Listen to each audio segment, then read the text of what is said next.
गेल्या आठवड्यामध्ये मुंबई उपनगरचे सहपालक मंत्री कॅबिनेट मिनिस्टर मंगलप्रभात लोढाजी यांनी केएम हॉस्पिटलला भेट दिली होती। त्या संदर्भामध्ये काही तक्रारी त्यांच्याकडे प्राप्त झाल्या होत्या। त्या तक्रारी प्रशासनाकडे या पाठवण्यात आल्या होत्या आणि या तक्रारींबद्दल चर्चा करण्याकरता आज या ठिकाणी एका उच्चस्तरीय बैठकीचं आयोजन करण्यात आलेलं होतं।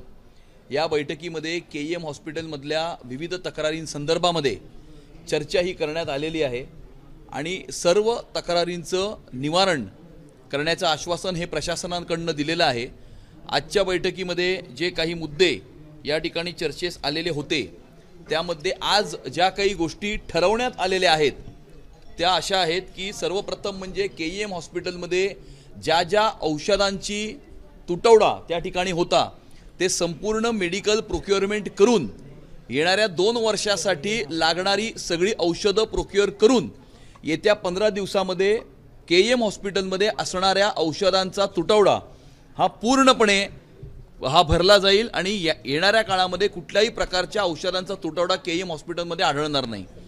दुसरा मुद्दा 3 त्या ठिकाणी नवीन एलिव्हेटर्स हे लावण्यात आलेले आहेत ज्याचं पीडब्ल्यूडीचं क्लिअरन्सचं सर्टिफिकेट नाही आहे।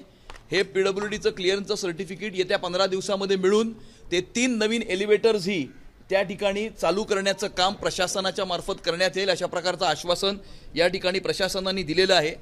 रजिस्ट्रेशनच्या ठिकाणी मोठ्या प्रमाणावरती जे लोक येतात जनता येते त्यांची गैरसोय ही होत असल्यामुळे 10 नवीन रजिस्ट्रेशन काउंटर्स या ठिकाणी हे लावण्याचं आश्वासन आणि ते लवकरात लवकर येत्या आठवड्यामध्ये सुरू करण्यात येतील अशा प्रकारे प्रशासनाकडून सांगण्यात आलेलं आहे। आणि डिजिटल प्लॅटफॉर्मचा सुद्धा उपयोग करून ऑनलाईन रजिस्ट्रेशन करून त्या ठिकाणी रजिस्ट्रेशन काउंटर्सवर होणारी गर्दी कशी कमी करण्यात येईल आणि वेटिंग टाइम हा कसा कमी करण्यात येईल या संदर्भामध्येही प्रशासन उपाययोजना या ठिकाणी करणार आहे।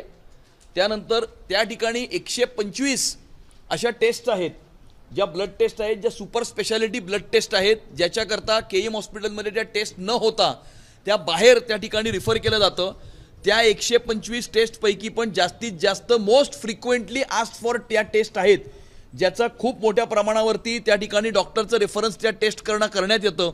त्याही टेस्ट त्या ठिकाणी केएम हॉस्पिटलमध्ये इन हाऊस करण्यासाठी पॅथॉलॉजी लॅब जी आहे त्याची उपाययोजना या संदर्भामध्ये करण्यात येईल। एमआरआयचं जे मशीन आहे या ठिकाणी एमआरआयचं मशीनचं प्रोक्युअरमेंटचं टेंडर हे लांबलं असल्यामुळे त्या ठिकाणी मोठ्या प्रमाणावरती एमआरआयसाठी त्या ठिकाणी खूप कालावधी लागत असल्यामुळे जोपर्यंत एमआरआय मशीनचं प्रोक्युअरमेंट होत नाही तोपर्यंत बाहेरच्या ज्या दुसऱ्या सेंटर्सकडे एमआरआयसाठी जे रेफरन्स केएम हॉस्पिटलच्या मार्फत दिले जातात तर ते सुद्धा बीएमसी रेट्सवरतीच करण्यासंदर्भातलं टेंडर हे पुढच्या 7 दिवसामध्ये महानगरपालिकेच्या मार्फत काढण्यात येईल जेणेकरून एमआरआय मशीन त्या ठिकाणी नवीन येईपर्यंत सुद्धा रुग्णांची गैरसोय किंवा रुग्णांना जास्त पैशामध्ये एमआरआय करायला लागू नयेत या संदर्भामध्ये उपाययोजना करण्यात येईल। आणि बीएमसी रेटवरती दुसऱ्या हॉस्पिटलमध्ये सुद्धा म्हणजे त्याच्यातला जो गॅप असेल बीएमसी रेट आणि प्रायव्हेटमधला जो गॅप असेल तो भरून काढण्याचं काम हे मुंबई महानगरपालिकेच्या मार्फत करण्यात येईल जेणेकरून त्या ठिकाणी येणाऱ्या मोठ्या प्रमाणावरती रुग्णांची गैरसोय ही या ठिकाणी त्यांची जी हेळसांड आहे ती थांबेल। या अशा प्रकारे 5-6 मुद्द्यांवरती अशा प्रकारे या 5-6 विषयांवरती मंगलप्रभात लोढाजी यांच्या अध्यक्षतेखाली आज जी बैठक झाली हे आश्वासन प्रशासनातर्फे देण्यात आले आहे। त्याचबरोबर दक्षता समिती ही स्थापन करण्यात येईल ज्यामध्ये सिटिझन्स जे आहेत नागरिक जे आहेत त्यांची याच्यामध्ये सिटिझन्सला दक्षता समितीमध्ये घेऊन या ठिकाणी सर्व ज्या काही सोयी सुविधा फॅसिलिटीज मेडिकल इन्फ्रास्ट्रक्चर जे केएम हॉस्पिटलमध्ये आहे ते व्यवस्थित चालतंय आणि रुग्णांची गैरसोय होते की नाही होते हे मॉनिटर करण्याकरता सिटिझन सेंट्रिक दक्षता समिती सुद्धा स्थापन करण्यात येईल। साटम साहेब पर एमआरआयचा जो मुद्दा आहे तो मागच्या 1 मिनिट आजच्या बैठकीमध्ये कुपर हॉस्पिटल संदर्भामध्ये सुद्धा ही चर्चा झालेली आहे।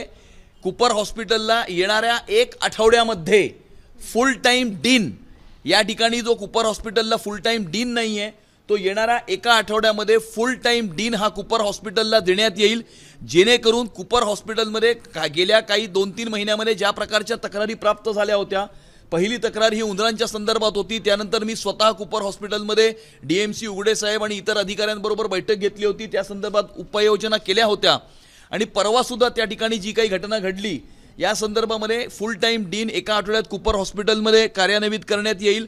कूपर हॉस्पिटलमध्ये लवकरात लवकर कॅन्सर पेशंट्स करता किमोथेरपी सेंटर ही सुरू करण्यात येईल.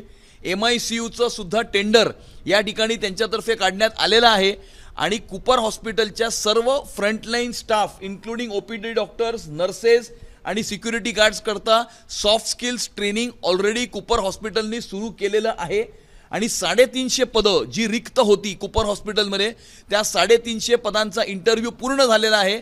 50 लोकांनी आज क्लेरिकल पोझिशन्सच्या जॉईन केलेलं आहे. येत्या महिन्याभरामध्ये 350 पूर्ण पदं भरण्याचं काम प्रशासनाच्या मार्फत करण्यात येईल. सकाळ साहेब, पण गेल्या अनेक वर्षांपासून KMच्या MRIचा मुद्दा जो आहे तो ऐरणीवर अनेक वेळा आश्वासन 2017 पासून जवळजवळ नायरचा पण अनेक वेळा आश्वासनं येतात, पण MRI मशीन काय अद्याप आले नाही. गेल्या अनेक वर्षांपासून KM हॉस्पिटलमध्ये जी गैरसोय होती त्या ठिकाणी कुठल्या पक्षाचे आमदार होते याचं उत्तर उद्धव ठाकरेंनी दिलं पाहिजे. याचं उत्तर मी नाही, हे उद्धव ठाकरे देणार. 25 वर्षामध्ये कशा प्रकारे त्यांनी महानगरपालिका चालवली, MRI मशीनचं टेंडर का नाही काढलं, त्यांचा महापौर त्यांचा स्टँडिंग कमिटी चेअरमन असताना MRI मशीन्स का प्रोक्युअर करण्यात आल्या नाहीत, हे प्रश्न तुम्ही उद्धव ठाकरेंना जाऊन विचारा. नाही काय झिरो प्रिस्क्रिप्शन देणार होतो त्याचं स्वतः मुख्यमंत्री एकनाथ शिंदे तेव्हा त्यांनी तो विषय मुद्दा मांडला होता KM हॉस्पिटलमध्ये सर, पण त्याच्यानंतर झिरो प्रिस्क्रिप्शन कुठेही लागलेला नाही. 2 वर्ष झाले आणि आता तुमच्या MRIच्याच मुद्द्याला मी तुम्हाला धरून सांगते 2018 पासून सर नायर हॉस्पिटलमध्ये MRI पूर्णपणे बंद आहे. तिथले पेशंट सुद्धा आपण बाहेरच पाठवतो आणि महापालिकेच्या हे बघा आता आपण 7 दिन में नायर हॉस्पिटल की विजिट करेंगे. मी त्याचं उत्तर असं आहे की आपण जे काही मुद्दे मांडत आहात ते नायरच्या बाबतीत असतील, KMच्या बाबतीत असतील किंवा कूपरच्या बाबतीत असतील.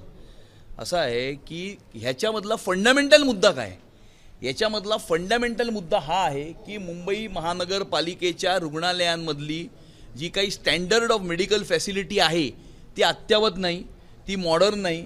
त्या ठिकाणी अनेक रुग्णांची हेळसांड होत असते. हा फंडामेंटल मुद्दा आहे आणि त्यामुळे येणाऱ्या काळामध्ये हा फंडामेंटल मुद्दा आमचं येणाऱ्या काळामध्ये विजन काय, आमचं येणाऱ्या काळामध्ये विजन हेच आहे की मुंबई महानगरपालिकेच्या इस्पितळामध्ये कुठलाही रुग्ण येईल आणि तो जर प्रायव्हेट हॉस्पिटलमध्ये जर कुठला तरी रुग्ण जाईल तर प्रायव्हेट हॉस्पिटलमध्ये गेल्यानंतर जशा प्रकारची ट्रीटमेंट आणि फॅसिलिटी आणि इन्फ्रास्ट्रक्चर त्यांना त्या हॉस्पिटलमध्ये मिळतं तशाच प्रकारची ट्रीटमेंट आणि मेडिकल इन्फ्रास्ट्रक्चर हे मुंबई महानगरपालिकेच्या इस्पितळांमध्ये सुद्धा देण्याचं आमचं व्हिजन आहे. आणि हे एका वर्षामध्ये किंवा इमिजिएटली असं काय होणारी गोष्ट नाही आहे, याला वेळ लागेल. हळूहळू करून आम्ही सगळ्या सिस्टम्स या सुतासारख्या सरळ करायला सुरुवात केलेली आहे. त्याचाच एक भाग म्हणजे सहपालकमंत्री त्या ठिकाणी KM हॉस्पिटलला धडकले होते. त्यामुळे एका आठवड्याच्या आत एवढे विषय जे आहेत ते निकाली लागले. येणाऱ्या काही दिवसांमध्ये ते नायर हॉस्पिटलमध्ये सुद्धा धडकणार आहेत आणि नायर हॉस्पिटलमध्ये धडकल्यानंतर नायर हॉस्पिटलचे पण आपण सांगितलेले सगळे मुद्दे हे पूर्ण होतील. आणि जर अशा प्रकारच्या कुठल्या प्रिस्क्रिप्शनच्या संदर्भात असेल, अजून कुठल्या घोषणा असतील, ज्या घोषणा करून सुद्धा प्रशासनाने त्याच्यावरती अंमलबजावणी जर केली नसेल तर येणाऱ्या काळामध्ये आपल्याचकडनं अशा प्रकारच्या सर्व घोषणांची यादी मागवून आणि अशा प्रकारच्या सर्व आश्वासनाची यादी मागवून लवकरात लवकर आश्वासन जे प्रशासन आहे ते पूर्ण करेल ह्याची खबरदारी आम्ही नक्की घेऊ. एक मिनिट ह्याला कंटिन्यू करतो. सर, रुग्णालयाच्या मुद्द्यावर मनसेचं असं मत आहे की परराज्यातील लोक सुद्धा या ठिकाणी उपचारासाठी येतात. आपला टॅक्स आहे तर आपण लोकांना का सेवा द्यावी किंवा परराज्यातील लोकांना का सेवा द्यावी, कोणाचं म्हणणं आहे? मनसेचं म्हणणं. राज ठाकरे यांनी भाषणात ही सगळी मुद्दे उपस्थित केलेले आहेत. हे बघा, ते काय मुद्दे उपस्थित करतात त्याच्यामुळे तुम्हालाही फूड मिळतं आणि त्याच्यामुळे अनेक त्यांनी उपस्थित केलेल्या मुद्द्यांमुळे अशा प्रकारच्या चर्चा होतात. त्याच्या पलीकडे काही त्यांनी उपस्थित केलेल्या मुद्द्यांमध्ये काही दम असतो असं नाही आहे. त्यामुळे आपण मानवतेच्या दृष्टिकोनातून या सगळ्या गोष्टींकडे बघत असतो आणि मानवतेच्या दृष्टिकोनातून जर मुंबई महानगरपालिकेची इस्पितळं अशा प्रकारच्या सोयी सुविधा जर मानवाला देत असतील मग तो कुठल्या राज्यातनं आलाय, तो कुठली भाषा बोलतो, तो कुठल्या धर्माचा आहे. कारण काय आहे की काही कामं ही धर्म, भाषा, प्रांत याच्या पलीकडे जाऊन केली जातात आणि मेडिकल असेल, एज्युकेशन असेल, अशा प्रकारच्या गोष्टी असतात. त्याच्यामध्ये आपण धर्म, भाषा आणि प्रांत बघत नाही.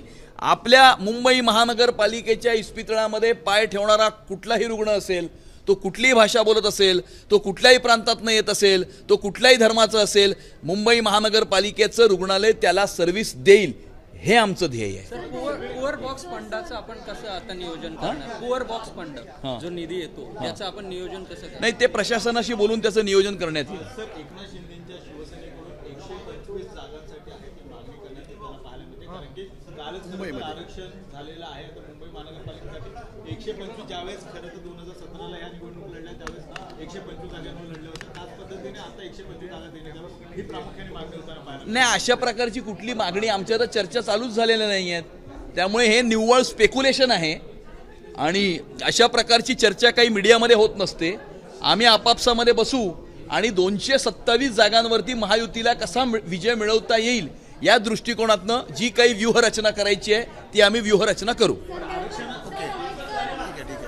Sir, one English question. There were few reports that KM Hospital is trapped in the middlemen. So brokers were coming in between. So what do you think?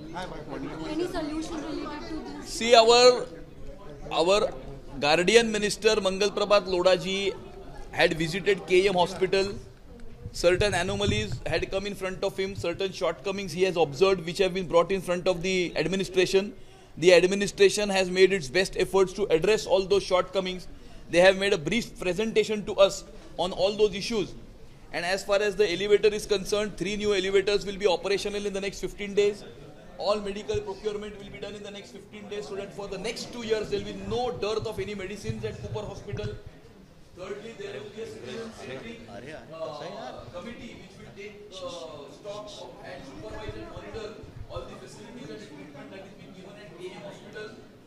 And as far as the MRI machines is concerned, they have already come out with a tender for the procurement of MRI machines. And till the time that the MRI machines are not procured, all the requests for doing MRI will be done at BMC rates. BMC will basically bridge the gap between BMC rate and private rate. And all the patients coming to KM Hospital for MRI will be given MRI at BMC. Okay.